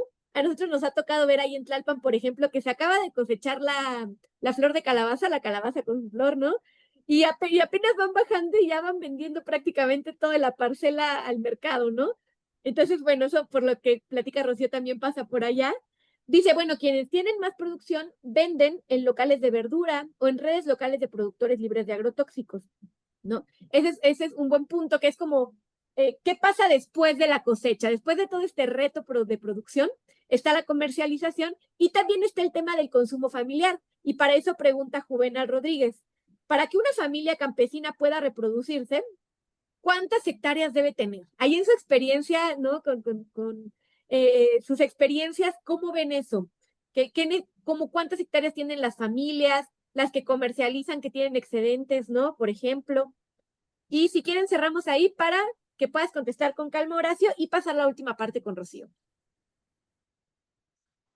Sí, ¿me escuchan? Sí. Muy bien. A ver, vamos a hacer un recuento. Con respecto a la rotación de cultivos, lo que hemos analizado aquí en la región es que del 100% de las unidades de producción, solamente el 10% conserva en este sistema de policultivo, bajo la agricultura campesina, en este caso en la región Mazahua, y solamente el 10% conserva como esa milpa histórica. Entonces, pues eso es algo muy triste. Y en este caso, la forma en cómo lo hace, pues los hace en policultivo, o sea, siembra el maíz asociado con el frijol y los quelites, principalmente la calabaza de guía. Y hemos observado que existe poca rotación, sino más bien este sistema se mantiene a través del tiempo. En algunas ocasiones, cuando el tiempo no lo amerita, cuando tal vez no hicieron la labor en su tiempo debido, pues siembran avena, por ejemplo, que eso resiste, es de ciclo más corto, resiste el frío, y entonces ellos pueden sembrarlo de forma tardía. Pero es una forma, digamos, rotación que no es como tan común, no es frecuente, pero sí es usada por los campesinos. Ahora, con respecto al problema de plagas, como ya dijeron, justo en realidad sí es una plaga porque ya es una población de insectos que por alguna causa pues se desbordó. ¿Y cuál es el problema de aquí de la región? Que estas especies se volvieron plaga en algunas áreas muy considerables y en otras no. Justo donde Rocío mostró esa gráfica de Santa Rosa de Lima y Gansda, que es donde hay mayor diversidad de insectos porque están en zonas que están más conservadas. Y allí no hay problema ni de chapulín ni de fraile. Pero justo donde tenemos el problema del chapulín y de fraile es en zonas como la foto que vemos acá. Si se dan cuenta, ya no tenemos áreas verdes, tenemos solamente algunos manchones. Y entonces, ¿qué pasa? Por ejemplo, esta parcela que está acá es una fotografía real acá y justo está establecido aquí el sistema MIAF. Pues hagan de cuenta que es un oasis. O sea, es una parcela que no tiene químicos, que hay una diversidad. Entonces, en lugar, aquí aquí no se explican estas cosas que los agroecólogos dicen que hay una autorregulación de plaga, porque esto no responde a un nivel de parcela, que es una como consideración meramente política, digamos, del humano, no responde a las condiciones ecológicas del lugar, y entonces al no haber nada de alimentos aquí en la región, pues todos llegan acá. Y más, algunos campesinos dicen, imagínense, no le ponen químicos y está ahí presente, pues las plagas saben comer bueno y llegan. Y en realidad hemos tenido un problema muy fuerte con respecto a estas plagas y justo esto es lo que hemos llegado a proponer, que cambiemos el paisaje. O sea, no va a haber control, no va a haber manejo de esas plagas si no cambiamos el paisaje en su totalidad.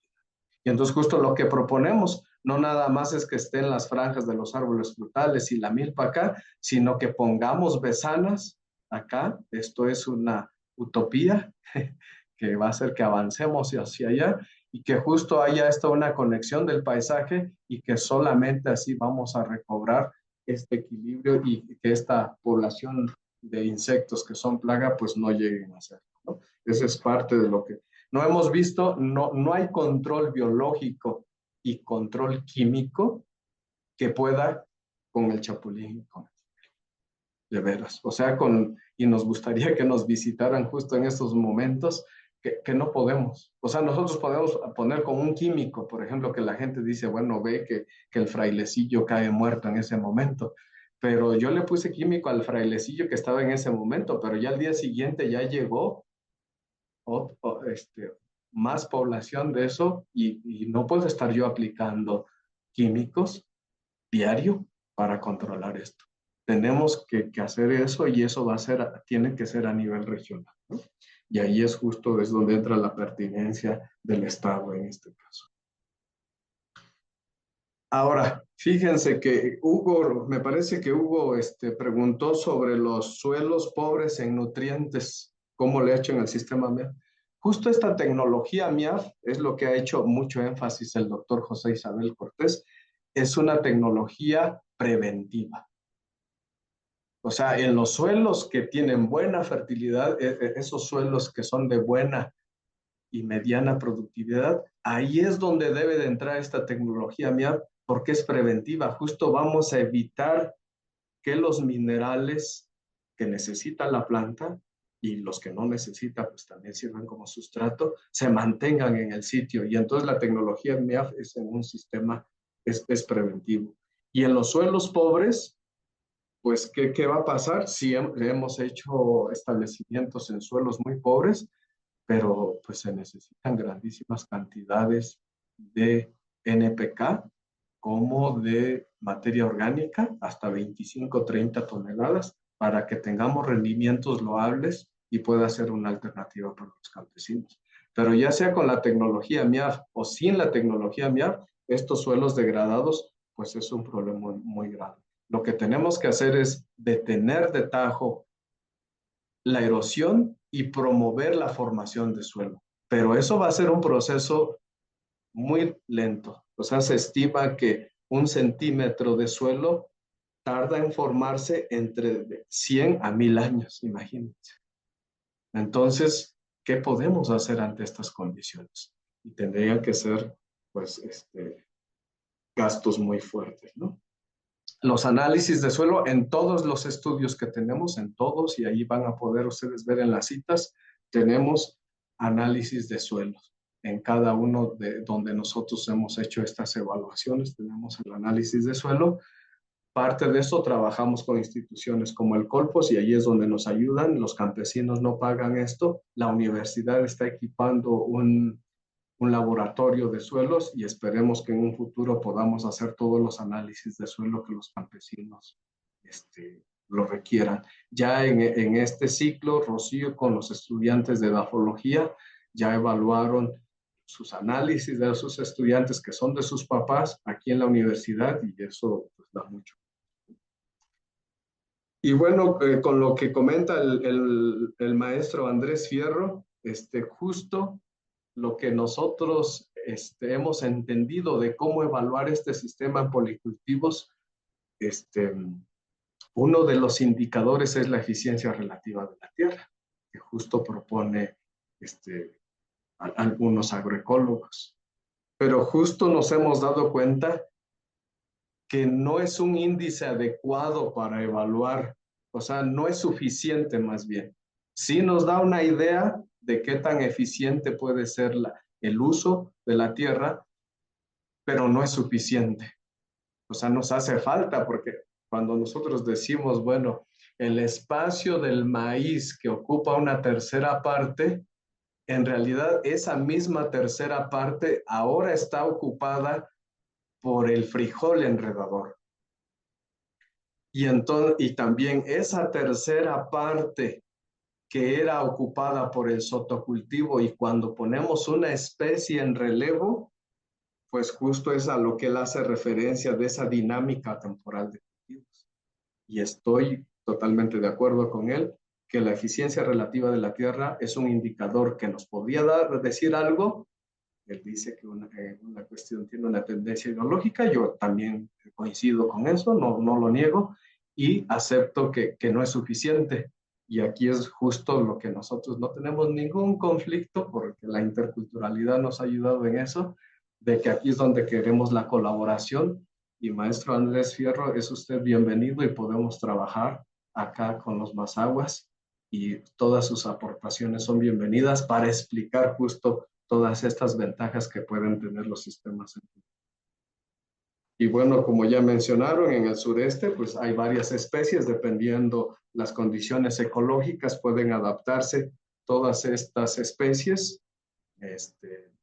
Por supuesto, en una condición de clima templado subhúmedo es muy diferente a de un clima subtropical o tropical. Y tienen que ir cambiando estas especies dependiendo y tienen que ir cambiando la milpa, ¿no? Aquí nosotros hemos hecho la milpa Mazahua, pero justo decían que está la milpa maya y en otras cosas va a haber otras milpas, hay muchas milpas, ¿no? Y bueno, y esas diferencias sociales, como decían, entre MIAF y la milpa mesoamericana, fíjense que esa es la bondad que tiene el MIAF, que sigue manteniendo en su corazón, es el centro de gravedad de la MIAF, la milpa mesoamericana. Y con estas adaptaciones en cada región. O sea, sigue teniendo en el centro de gravedad la milpa mesoamericana. Y justo ese es lo bueno que tiene esta tecnología y entonces por eso no niegan esta tecnología. Dicen, porque sigue manteniendo lo que yo ya sé, sigue manteniendo mis saberes, mis preferencias alimentarias, culturales, etcétera. Y algo que sí es novedoso es el manejo del árbol frutal. Pero cuando les explicamos que justo el árbol frutal es el que va a dar el aporte en el manejo de la erosión del suelo en la fijación de carbono, etcétera, la infiltración de agua de lluvia, pues comienzan a entenderlo. Y ahí es donde está el diálogo de saberes. Ellos siguen aportando desde lo que saben en el manejo de la milpa, de su milpa, en este caso de la milpa Mazahua o Otomí, o si nos vamos a Yucatán, los campesinos van a seguir aportando con respecto a la milpa maya. Y el aporte que hacemos desde la academia es sobre el manejo intensivo de los árboles frutales. Entonces, pues es eso, ya lo de la comercialización, ya lo comentó Rocío. Y en una de las láminas se ponía, a ver si ahorita puedo regresarlo, justo alguien que dice cuántas hectáreas para reproducirse, en este caso el campesino necesita. Y bajo el manejo tradicional, el problema de esta pregunta es que con ese manejo tradicional necesita de más superficie de la que tiene con el manejo tradicional. Y entonces, ¿eso qué quiere decir? Que nunca va a alcanzar su seguridad alimentaria porque es insuficiente la superficie con el manejo. Pero esta tecnología, ¿qué es lo que ha podido aportar? Es que con este manejo agronómico que se tiene, podría alcanzar rendimientos que hagan que esa persona que migra pueda regresar y vivir dignamente pues de su trabajo, ¿no? Y que no tenga que ser un campesino obrero, campesino maestro, campesino taxista, sino pueda dedicar a una actividad que él decida hacer, que en este caso es la agricultura, y que podría traerle ingresos justos que le den para vivir aquí en la zona. Pues creo que eso es lo que quería comentar. Rocío creo que ya respondió a algunas de las preguntas.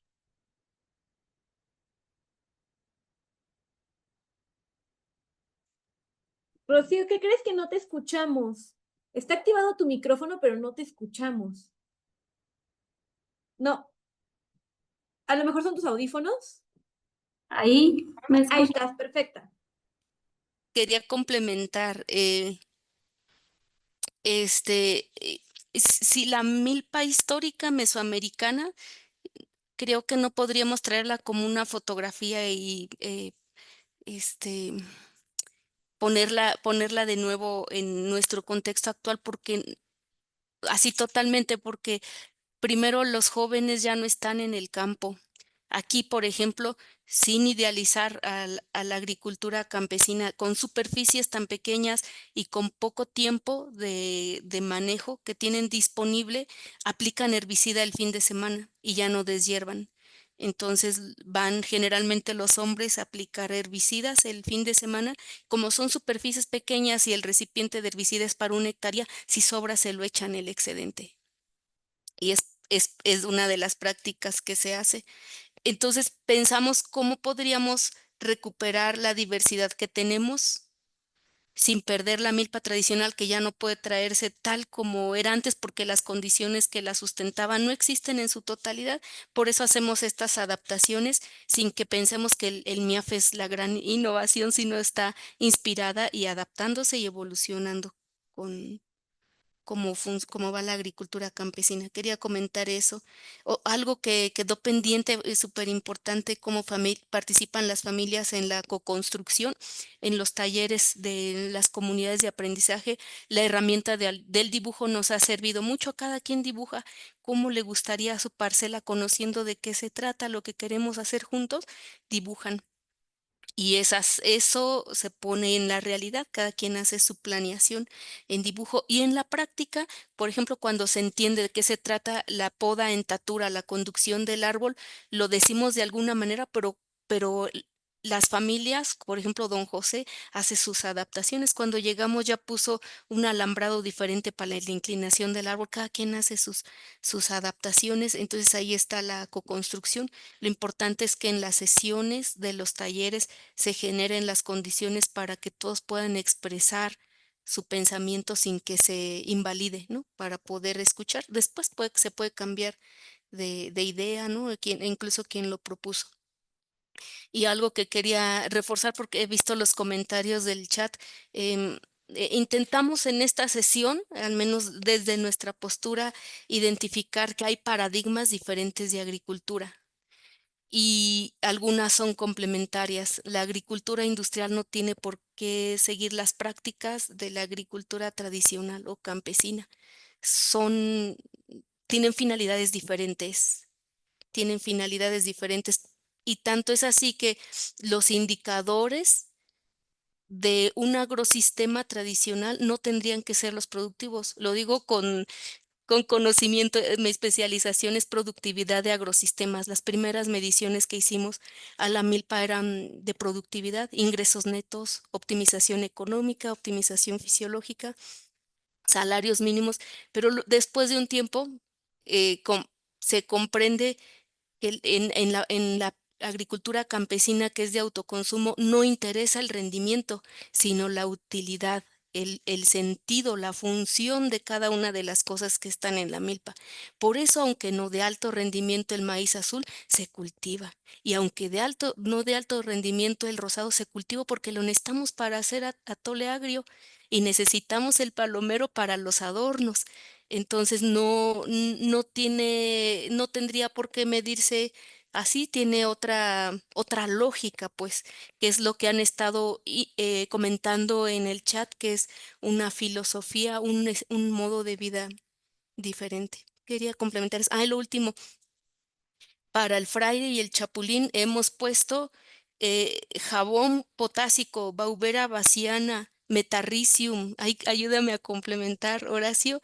Hemos hecho extractos del mismo chapulín para asperjar. Los guajolotes se lo comen muy rico también, pero incluso los perros, pero luego se intoxican y no hemos podido está tan deteriorado el ambiente, la verdad, aunque estemos en lo rural, está tan deteriorado que no, se requiere un manejo regional y hemos sacado más ingresos de vender el chapulín guisado que de los cultivos que se acaban, ¿no? De un día a otro o en una semana se pueden acabar todo el cempasúchil, las calabazas, el maíz, el chapulín en su estado más depredador está cuando el maíz tiene sus estigmas para la polinización. Si no se maneja en ese momento, no hay maíz. Ujú. Entonces, sí, bueno, ahora estábamos viendo que hay unos, no sé si alguien sepa, pero ahuyentadores de plagas que funcionan con ondas sónicas de Steren. Ayer estábamos platicando con un compañero que podemos hacer una pruebita a ver qué tal funciona. Ujú. Sí, es Perfecto. ese. Gracias. Pues si quieres, seguimos, Rocío, ya con la última parte porque nos quedan 14 minutos. Sí, Entonces, nos vamos con el cierre si gustas. sí, es muy breve. Otra de las estrategias que estamos poniendo en acción aquí son las ferias de intercambio de semillas, ¿verdad? Nuestro anhelo es pues que recuperar la biodiversidad que se está perdiendo. O sea, en lo que nos enseñó Horacio, hay 12 o hasta 24% de las familias que cultivan diverso más que maíz, el resto pues son monocultivos y entonces la intención es mantenerlas, conservar las semillas en manos de familias campesinas. Entonces nos juntamos con los estudiantes, con las familias campesinas, con 12 organizaciones. Si quieres, avanza la otra lámina. Ahí se ven algunas fotografías de las ferias campesinas. Nos ha acompañado Semillas de Vida en todas estas ferias y les agradecemos. Nos inspiramos también de las experiencias de los colegas de Tlaxcala. Hasta ahorita llevamos 5 ferias. Hemos sistematizado datos de 3. Ya tenemos datos de 5, pero hasta ahorita vamos de 3. Hay 12 colectivos, organizaciones, ayuntamientos, familias campesinas que se han sumado. Está creciendo cada vez más, afortunadamente. Entonces hay un efecto esperanzador en estas ferias. Por ejemplo, este es un gráfico de una persona que participó en las ferias de intercambio, la señora Evelia, de San Miguel Tenochtitlan. Y ustedes pueden ver que ella en 3 eventos, perdón, 4 ferias que ha participado, ha dado sus semillas a 10 comunidades diferentes. Y ahí se ve la localización, como del punto donde salen a donde van. Y ella, a su vez, en el siguiente gráfico van a ver que ha recibido semillas en estas ferias de 17 comunidades. Este es el caso de una familia. Así han participado en más o menos 161 familias en este análisis de tres ferias. Habían participado 161 familias y logramos identificar 1,410 eventos de intercambio. Por ejemplo, la señora Evelia en estos tuvo 27 eventos, así en 3 ferias, 1,410 eventos de intercambios. Ujú. Y estos son los gráficos. Este es de una persona, ¿verdad? Falta sistematizar. Estas son imágenes de las ferias que ustedes seguramente ya han ido a alguna, las conocen. Y vamos a otra, a la última lámina, me parece. Ujú. Fíjense que de los productos que se intercambian, hay 315 cosas diferentes, semillas diferentes o cosas de la milpa, como el taco o la calabacita guisada y el dulce de calabaza que ven ahí abajo a la izquierda, plantas, plantas medicinales, ornamentales, hasta artesanías, telas, intercambian de todo y pues en realidad son productos del campo. Pues además se dialoga, ¿verdad? Ahí se van dando consejos. Cada bolsa de semillas que sale de la feria está etiquetada y durante la feria también hacemos encuestas para ver cómo está viendo el flujo de la diversidad. Entonces, pues pensamos, a ver, vamos a la otra lámina.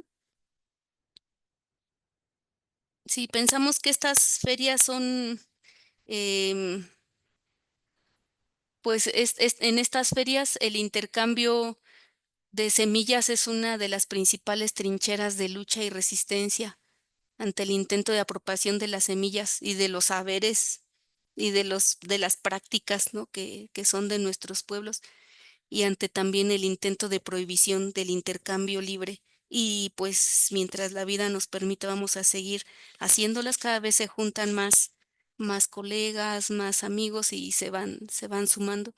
Aquí hay algunos de los compañeros, nos toca a nosotros hablar ahora, pero pues somos muchos más que estamos aquí en la intercultural y en esta región trabajando. Es esta lámina de colaboradores y la siguiente. Ujú. Así es. Sí, Pokuji. Sí, muchas gracias.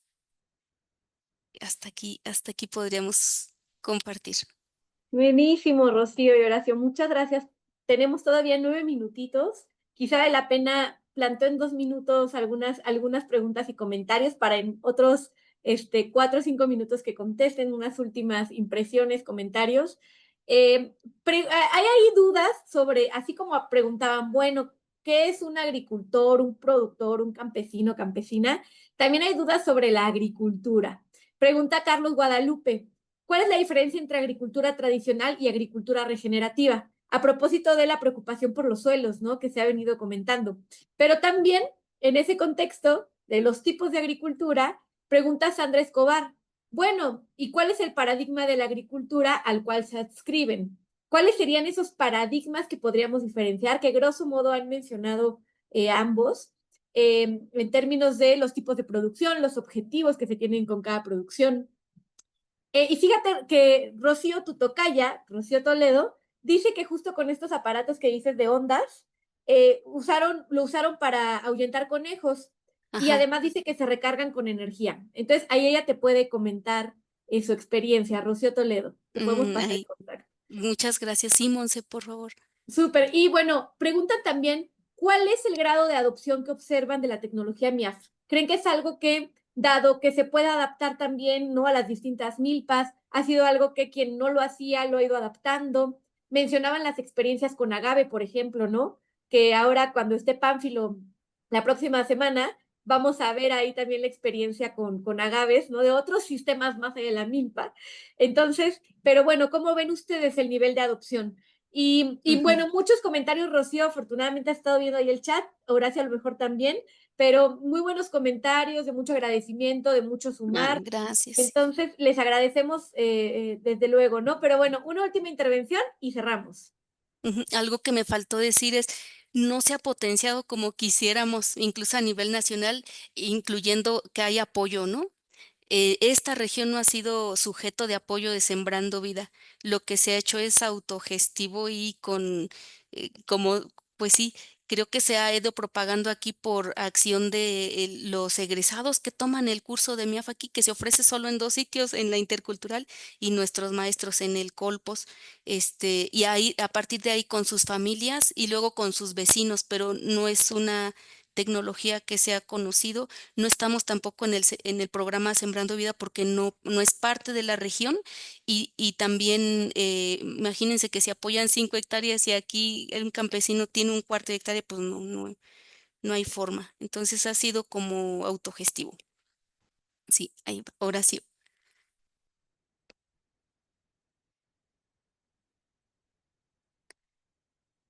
Horacio, tienes tu micro apagado. Sí, bueno, en esta pregunta de qué dijeron de la agricultura tradicional y la regenerativa, Sí. y está la agricultura campesina, ¿verdad? Y la de conservación Y la de conservación. Yo creo que hay y un la montón de científica. agriculturas. Creo que la agricultura tradicional, así si nos vamos estrictamente al concepto, es esa agricultura que se repite y se va haciendo tradición a través del tiempo. Pero eso no quiere decir que porque sea agricultura tradicional, o sea, puede tener muchas cosas buenas, como ya lo vimos en la agricultura campesina, pero también puede tener pues sus grandes retos, ¿no? Por ejemplo, es tradición que se siembra en laderas sin protección contra la erosión, y esa es agricultura tradicional, pero que tiene sus grandes problemas que tienen que solucionar. Ahora, creo que la agricultura, más bien el paradigma para la agricultura en la que trabajamos en este momento nosotros personalmente en México, es para solucionar parte de los problemas de la agricultura campesina, que la concebimos que es aquella agricultura a pequeña escala, que produce principalmente para autoconsumo, que los excedentes los comercializa y que tiene sus problemas que hay que enfrentarlos. En ¿Y con qué tipo?